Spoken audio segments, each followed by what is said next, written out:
I'm here today because I want you to know that I'm just like you. I'm a composition of all the life events that's ever happened to me, both positive and negative. Over the last 2 years, I've been doing lots of books, reading lots of books and articles, connecting with people just like you and me who've been told they are healed. I say this in the past tense because in our society, we've been conditioned to think of as healed as a destination. But I stand here to tell you that healed is not the destination, but healing is the ultimate journey, and we must learn to shift our perspectives around the healing process in order to find our new normal, whatever that looks like. In my work as a marketing strategist, a large part of my role is to give recommendations to companies on how they can invest money in order to grow their profit. When we continue to invest dollars, we see a steady increase in our profit versus the previous month or year. This is called finding the new normal. I've used this term to ultimately convince my bosses to continue to invest money into the growth and development of their brands. And this shows inversely. If we do not continue to invest those dollars, our profit will eventually plateau or decrease. You can translate this idea into how we talk about the healing process and how we must continue to invest in ourselves in order to continually heal. At a young age, I experienced a series of traumas. I suffered the loss of 3 family members in the same fatal car accident and lived through my father's full-blown drug addiction twice. Each event has taught me a different way to look at the healing process and how to find my new normal. From the loss of my aunt and cousins, I realized that my family will always be healing from this tragic day. That the worst thing you can tell someone, especially someone who has lost a child, is, and in time, you will heal from this. And in that one statement right there, a person's healing journey is totally disregarded by someone's very skewed outlook of a very personal process. That day, month, and even year will always be a place of healing. And I cannot look at myself or my family and see where we will ever be fully healed. But I can look at my life and pivot from this total place of hurt to live it to the fullest, to go for every dream I've ever imagined, and to pour love onto the ones that mean the most. My father's addiction has taught me the most about healing. His first round took just a handful of years after losing my aunt and cousins, and second, just a few years ago when I was still attending my university. Each instance has had a large impact on how I've navigated through my life. Looking back, younger Marko gave up a lot of his childhood to make sure his life just looked pristine on the outside for his hometown in northern Minnesota. But really, he was screaming on the inside. An effort to ultimately understand and start the healing process, I took to writing and creating. The very fundamentals of where my life is right now. After years of feeling the shame, I knew I needed to push through this and become the best version of me.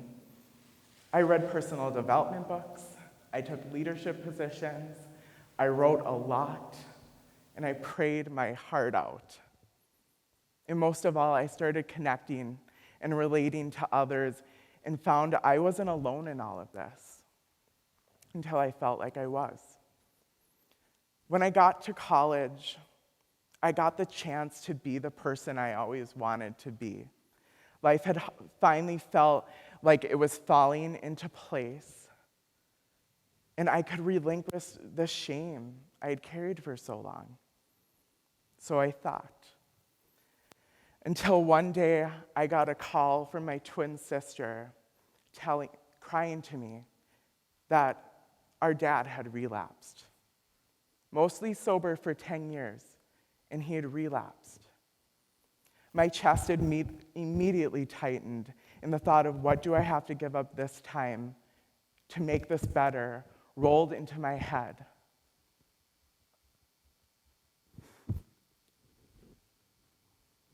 At this point in my life, I just thought I could let up on all of these self-care and personal development tools I'd cultivated and just live my life like any other college student. And then without my permission, a total recovery and control freak, my mind started to break down. I felt every part of the stress and trauma seep back into my body, wondering how could this be happening again? After finding myself in a therapist's office, I knew I needed to rebuild my life. I had to start cultivating all these tools I had learned over the years and find a new version of me. I had to find my new normal. While breaking down, I was at this crossroads of this could get really bad, which it was, or this could be really good, which it turned out to be. So there I sat, not knowing exactly what to do, but to gently push through this and live my life one step at a time. The interesting part about my healing journey is that no one knew what was wrong with me or what to do with me, just that something was off. Their Marko had always been the strong one, the person who is put together, the human who always figures it out. In these observations, their assumptions, I was looked at as a person who had been healed from his past. But really, I had always been healing. After being triggered by my father's addiction, I learned a lot about my own healing journey. That it is truly a journey. It is personal. It is messy as all hell. And we must always meet people where they are at, because each and every person's normals are so, so unique. Most importantly, we must make a conscious decision on how we invest energy into ourselves, because we are healing beings. Whatever has happened to you in your life has shaped you. It has challenged you. It has helped you grow or even love more. Look back at all the times you think that someone didn't quite understand your journey, your healing. In these moments, you might have consciously or subconsciously found your new normal. You found this space to develop, and you just went with the ebbs and flows of it all. Now, let's think back to that business analogy. Every business owner wants their business to succeed and grow into this profitable success. If business owners didn't take the time to invest into their passions, into the marketing and development of their companies would cease to grow or become something worth time or energy. Now think of you. You want to succeed. You want your life to be the most beautiful life you could ever imagine. You don't want any hurt or pain here, zero shame, negative people, or even death. And as wonderful as that sounds, it is highly unlikely that we will never not experience these sour truths. If you take the time to learn about yourself, you will find your new normal time and time again. I want you to take these ideas and shift your perspective around your healing journey. I want you to look at this conversation as permission to invest in yourself. Look deeply inward. Use the tools that make your soul happy. For instance, it may just be sitting still and breathing deeply, writing in a journal or blog, talking to a good friend or therapist, doing a puzzle, watching your favorite movie. Take the time to focus on you. Take the time to learn about your personal pivot points in your life and what you are continually working on. Sadly, the work is never done, but you get the privilege to create and become the most unimaginably beautiful human you could ever be.